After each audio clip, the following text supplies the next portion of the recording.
Today we're going to be talking about screen dollars.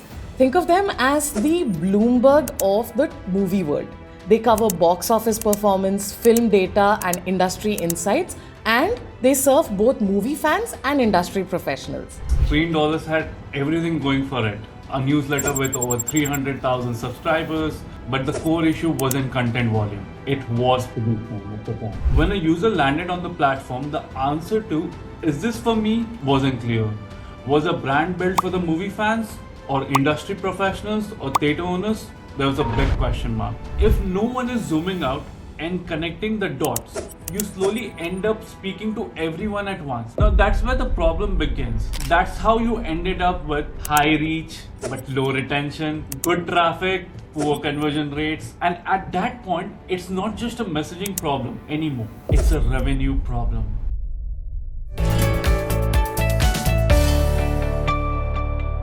If you're seeing strong reach but weak retention, flat LTV, and low repeat visitors, then this video is for you. Because in the next few minutes, we're going to show you how certain gaps in your content strategy impacts your overall business growth.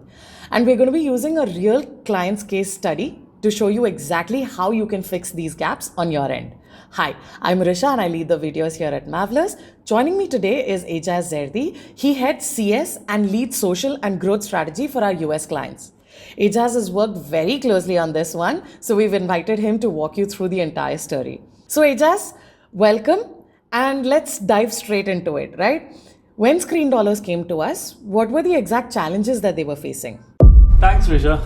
So look, on papers, Screen Dollars had everything going for it. A newsletter with over 300,000 subscribers, deep content coverage, strong domain, but the core issue wasn't content volume. It was positioning of the brand. Because when a user landed on the platform, the answer to, is this for me, wasn't clear. Was a brand built for the movie fans or industry professionals or theater owners? There was a big question mark. The problem with the situation is that when an answer isn't obvious, users usually bounce and they try to look at something better where the content is more relevant for them. Basically, they try to switch over to the next channel or the next brand. So this one single gap quietly starts affecting everything downstream for the brand. That's true.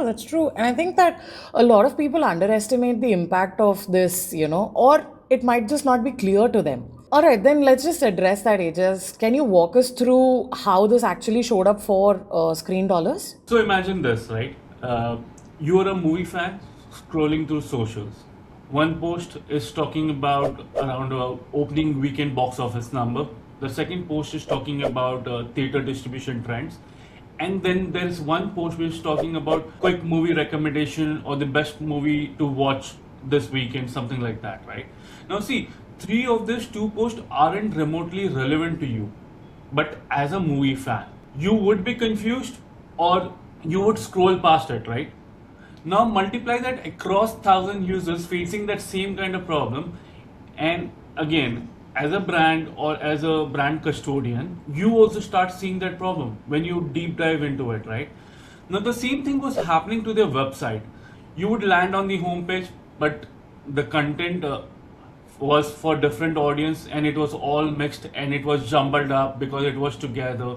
So there was no clear path for a user when we speak from the user journey standpoint, right? So people would browse, but they would never go deeper. So basically what we were trying to show out to the users, they were not able to see it, or they were not able to see it transparently what exactly was inside it, right?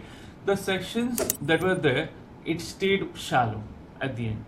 Conversions stayed low. And the Google picks up on all of this if you look at it, right? The mixed signals, the clear intent, the two important things. Now, instead of building topical authority in one single direction, they were diluting it across multiple. Net results were high content output. Yes, of course, it was going up for us. But the retention of the audience who we were looking to re-engage with the brand was pretty low. Weak session depths was another thing that we noticed. And lastly is the search authority. So the thing is, these things were not coming up when we looked at it. So out of 4, if you look, only the content output which was there, which was pretty high, was the only area where we were, re-engaging, or we were trying to have a compelling story for the users to come back to our website. Now the thing is, we want, like, it shouldn't be 1 out of 4, right? It should be 4 out of 4. It needs to be 100% perfect. But it wasn't building the way it should be actually. But then, Ejaz, this is such a common challenge. I mean, a lot of our leaders also talk about how many of our clients also are facing the same thing, right? So I believe there is some sort of a blind spot over here. So I would love for you to address that. Why do you think this happens so commonly, and what is it that the brands are missing here? See, Risha, if you zoom out, every brand is chasing the same thing, right? Growth, reach, and a wider audience base. So naturally, what happens is different campaigns start targeting different segments. One campaign speaks to one persona, another to a completely different persona. And if no one is zooming out and connecting the dots, you slowly end up speaking to everyone at once, which is not an ideal scenario if you look at it, right? Now that's where the problem begins. That's where the positioning was breaking down. Because instead of broadening your reach, which was the whole point at the start, you ended up diluting your message, and you lost that clarity, right? Even with the audience who actually wanted to win. Now that's how you ended up with high reach but low retention, good traffic, poor conversion rates, and a decent but weak brand recall. And at that point, it's not just a messaging problem anymore. It's a revenue problem, which is a big deal, because you may know how to generate attention, but you're not structuring things enough to monetize that attention. Absolutely, absolutely. And that makes so much sense, you know. I think I'm just going to ask you, because I think you've primed our audience so beautifully with that, with screen dollars. How did you approach to fixing this? So our starting point was one question. If this platform had to go predictably and reliably over time, which audience gives us the best shot doing that? We didn't jump straight into design, content, or conclusion. We looked at what was already working. Where were they getting the strongest engagement, the most shares, the most return visits? And we dug into it. The highest performing content stuff was like, here's why this film crushed the box office this weekend. Or these are the biggest surprises from this year's summer releases. Movie fan driven content, it had high shareability. And also the industry heavy stuff, whether it's distribution analysis or exhibitor data or other things, had its own audiences. But it wasn't driving the kind of growth and engagement they needed. So we made a call. Lead with movie enthusiasts as the primary audience. And in practice, what that meant was the tone shifted from industry reporting to fan first storytelling. Basically, we were not trying to give what we want to show out to the audience. Basically, we were trying to shift the gears. We tried to give to the audience what they actually wanted to read and see. Content became easier to consume. We had shorter formats, stronger hooks, less jargons. And so the platform started feeling like it had a clear ideal customer profile. Now, once that was logged in, every content, SEO, and UI UX design had a clear filter to run through. And that's when execution got a lot faster, because now every decision had a filter.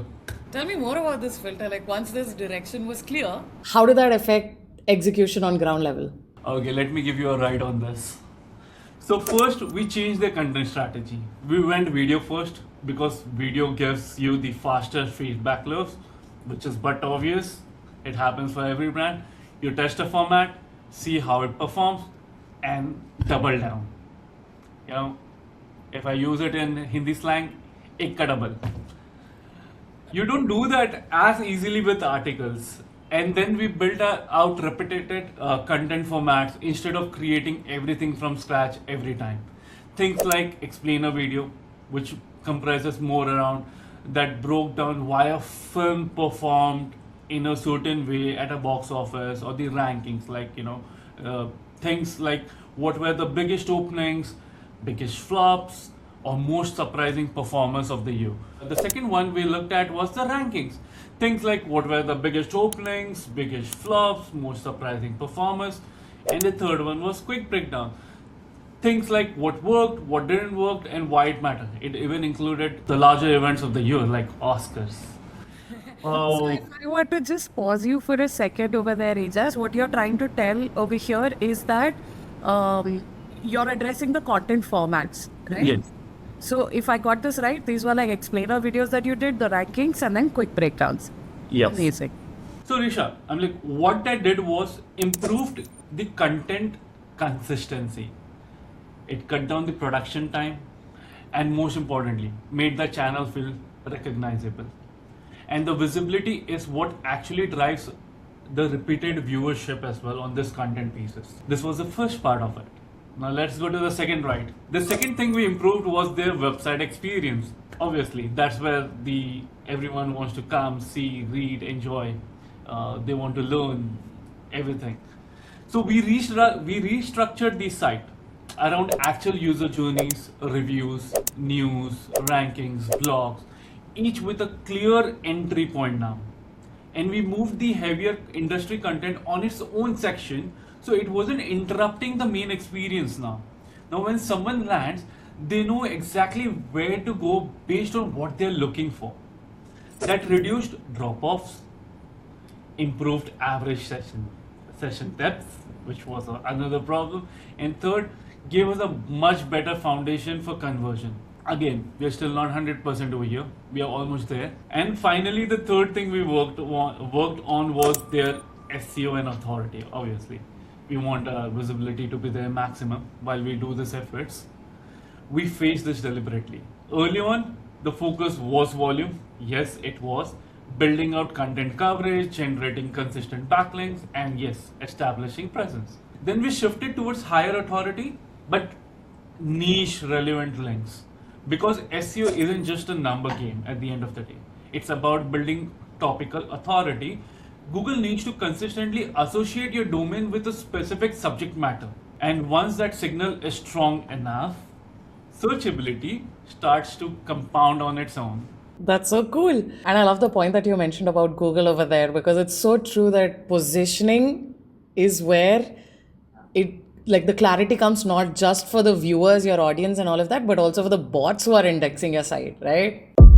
Amazing, amazing. Now, I'm going to do something that you just did at the start of this video and create a little bit of curiosity. This is the part where I know that a lot of our audiences or like anyone who is watching is curious about, right? What were the results?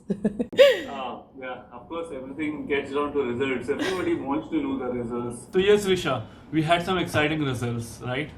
So once we were aligned with the positioning and the execution of it, here's what they experienced, right? They crossed 34 million plus in reach, but more importantly, that wasn't driven by some random spikes anymore. It was consistent. The video views drove 31 million plus view and closed almost nearly around 5 million plus engagements, which told us people weren't just watching, they were actually interacting with us. Website traffic crossed 1 million plus, which showed that content was now effectively driving users into the platform. And from an SEO standpoint, the backlinks grew, profile grew almost like it was almost 400%, which significantly strengthened the domain authority. For me personally, if I had to pick the metric that mattered the most, it's engagement to view ratio. As I said, 5 million engagement out of 1 million views, that clearly shows it was not just random people I was bringing to the website, or it was just a one-time audience who was coming and there was no compelling reason for them. No, it wasn't the case, and it wasn't a passive audience anymore. We were dealing with active audience of people who were sharing, commenting, and coming back. And that shift is what turns reach into revenue, because now attention was compounding and we were monetizing on that. Awesome, awesome. And I would be remiss if I did not ask you about how our partnership with them had evolved over time. How is it like now? So it started as a pretty defined scope of work. we were working from KPIs to KPIs. There was not a centered or a strategic goal that was set for the brand, but as results came in, the engagement naturally expanded. But we brought in dedicated resources across different departments, starting with the development, SEO, content, and social, which meant we could move faster, go deeper, and also make the brand stay consistent across different platforms and also relevant within the industry. And that continuity made a real difference because when you're not constantly re-explaining context or rebuilding the momentum, you compound on your previous work instead. Decisions get faster, sharper, and outcomes get better over time. So that's really the difference between a vendor relationship and having us as the growth partners. I love that distinction that you made, Ajaz, about, we're not just any other vendor for them, but rather a partner in their growth. I think that to me was the biggest takeaway from all of it. Of course, your results speak volumes, but to have a long term partnership, how many years have they been with us? It's almost like close to 5 years now. They have been working with us. Yeah, it's a 5 year engagement, and it's still ongoing. We're, we're doing magic on the brand right now. Client is happy. Awesome, awesome. That's always great to hear, right? Thank you so much, Ajas, especially for the clarity that you brought to the conversation. You have clearly shown how important it is for those gaps in, like to fix those gaps in positioning and structure, to bring that level of clarity. Because if those gaps continue being there, you've shown that how it can affect brand performance over time. Now, for all of you who are watching, if this is something that you are struggling with, if you are generating a lot of reach but you are struggling to convert it into a loyal audience, or as Ajas said it, if you are struggling to monetize on the attention that you are building, then drop us a message, because our team is here to help you out the same way that we did with Screen Dollars. There's going to be a link in the description to book a free, no obligation call with our team. And don't forget to check out the rest of the videos that we have on digital growth on this channel. And we're going to be seeing you in the next one.